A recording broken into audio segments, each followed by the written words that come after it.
Audience బంగారాలు కొంచెం subscribe చేసి మీ ఫ్రెండ్ని ఎంకరేజ్ చేసి నా ఛానల్ని షేర్ చేయండి అర్రా. Please subscribe and share my channel friends ఈరోజు మన రెసిపీ ఫ్రై పీస్ బిర్యానీ అనమాట. గ్రేవీ కూడా అవసరం లేకుండా ఇందులోనే గ్రేవీ వస్తుందంటే చాలా బాగుంటుంది. మీరు కూడా తప్పకుండా ఈ విధంగా ట్రై చేయండి. మన ఫ్రై పీస్ బిర్యానీ కోసం ముందుగా 1/2 kg బాగా శుభ్రంగా కడుక్కున్నటువంటి చికెన్ తీసుకొని అందులో సాల్ట్, పసుపు, కారము, ఇప్పుడు కొంచెం పెరుగు, అల్లం వెల్లుల్లి పేస్ట్, కొంచెం గరం మసాలా పౌడర్, కొంచెం బిర్యానీ మసాలా పౌడర్ వేసి కొంచెం పచ్చి కరివేపాకు వేసుకొని ఇదంతా బాగా కలుపుకోవాలండి. నిమ్మకాయ రసం కూడా వేసుకొని కొంచెం ఆయిల్ కూడా వేసుకొని ఈ విధంగా బాగా కలుపుకొని అరగంట సేపు నానబెట్టుకోవాలి.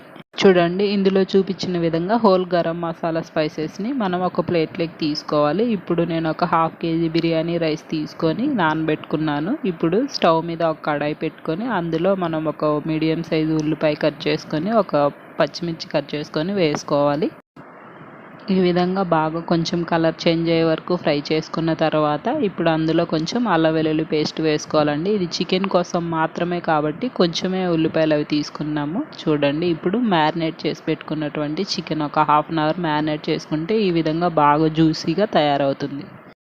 ఇప్పుడు మ్యారినేట్ చేసి పెట్టుకున్నటువంటి చికెన్ వేసుకొని ఇదంతా బాగా కలుపుకోవాలి. నీళ్లు ఊరుతాయి కదా, ఆ నీళ్ళలో మాత్రమే మనకు ఉడికేలాగా ఎక్కువ నీళ్లు వేసుకోకూడదండి ఇందులో. ఎందుకంటే మనం ఫ్రై పీస్ బిర్యానీ చేసుకుంటున్నాం కాబట్టి మనకు ఫ్రైడ్ కన్సిస్టెన్సీ రావాలి.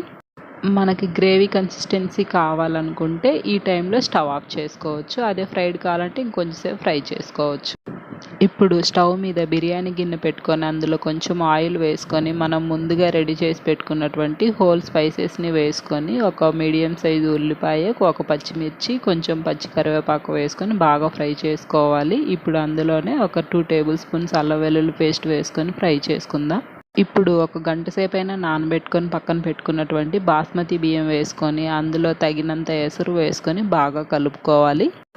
ఇప్పుడు మనం సరిపడా సాల్ట్ వేసుకొని సాల్ట్ చెక్ చేసుకొని తక్కువగా అనిపిస్తే మళ్ళీ వేసుకోవాలి. ఇప్పుడు కట్ చేసి పెట్టుకున్నటువంటి కొత్తిమీర, కొంచెం బిర్యానీ మసాలా పౌడర్ వేసుకొని ఇదంతా బాగా కలుపుకోవాలి. కలుపుకున్న తర్వాత సాల్ట్ ఒకసారి చెక్ చేసుకోవాలి. మనకు సముద్రపు నీళ్ళ ఉప్పు తెలియాలండి, అప్పుడే మనకు సాల్ట్ అనేది రైస్కి బాగా తెలుస్తుంది. చూడండి ఈ విధంగా కరెక్ట్గా అయిన తర్వాత బాస్మతి బియ్యానికి అయితే ఒక గ్లాస్కి 1.5 గ్లాస్ నీళ్ళు మాత్రమే సరిపోతుందండి. అప్పుడు ఒక 70% కుక్ అయిన తర్వాత మనం ఫ్రై చేసి పక్కన పెట్టుకున్నటువంటి చికెన్ పీసెస్ని దీని మీద స్ప్రెడ్ చేసుకోవాలి. ఈ విధంగా స్ప్రెడ్ చేసుకొని కొంచెం కొత్తిమీర పైన జల్లించుకొని మూత పెట్టుకొని క్లోజ్ చేసుకోవాలి. 10 నిమిషాల పాటు సిమ్లో ఉంచుకొని బాగా మనం కుక్ చేసుకోవాలండి. సిమ్లో ఉంచుకొని చేసుకోవాలి, అడుగు మాడకుండా వస్తుంది. దానిపైన ఏదైనా వెయిట్ పెట్టడం వల్ల మనకు దమ్ అనేది బాగా పడుతుంది. చూడండి మన chicken fry piece biryani ready. చూడడానికి చాలా బాగుంటుందండి, టేస్ట్ కూడా. మీరు కూడా తప్పకుండా ఈ విధంగా ట్రై చేసి మీకు ఎలా వచ్చిందో కమెంట్ సెక్షన్లో తెలపండి. ముక్క కూడా చాలా జ్యూసీగా చాలా టేస్టీగా ఉంటుంది. మీరు తప్పకుండా ట్రై చేయండి. Thanks for watching. Please like, comment and subscribe.